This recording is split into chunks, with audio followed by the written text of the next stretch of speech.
The experience of being a human being,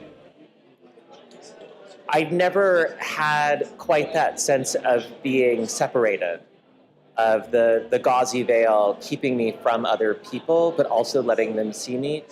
And I thought that was a really beautiful way to make gun violence real, to see those losses in an instant and to think there's a human being who's not there anymore. I like being given a placard or someone to represent that I had no idea who I was going to represent. And I was handed a card of a person, and it was Peter Wang, who was a 14 or 15-year-old from Parkland. And I just burst into tears. Because I taught ninth grade. He was a ninth grader. And it was one of those, I could just tell in his eyes, he was one of those smart, optimistic young people on the verge of creating a life. His brain was at that point where they're just leaps and bounds, absorbing new ideas and concepts, and that he was cut short. 6 or 7 of us, I think, were human beings that day, drove out into the Poconos because Kevin had this great idea that it was time for us to go into the jaws of the beast and show up at gun shows, show up where they're selling the weapons that are going to fly across state lines and kill someone. So all I can say is that being a human being in that context, I lost it. I lost it.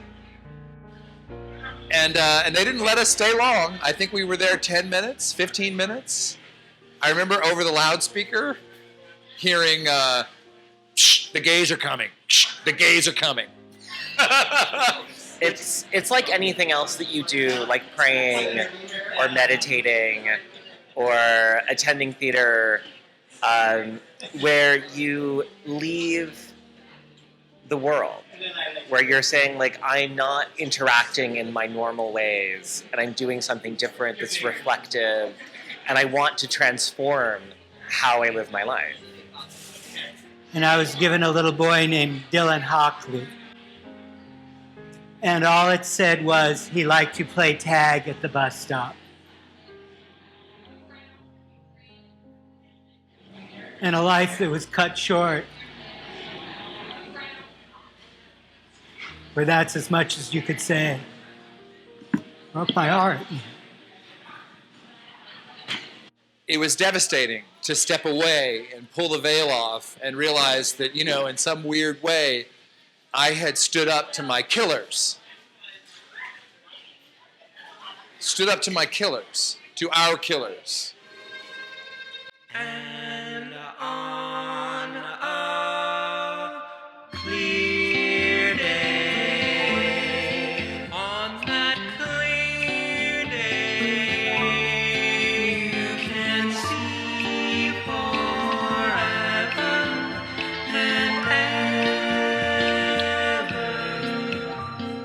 So, if you're out there and you think you might like to be a human being with gag, there are all kinds of responses and reactions you can have. But I guarantee you'll have one. And it could really change your life.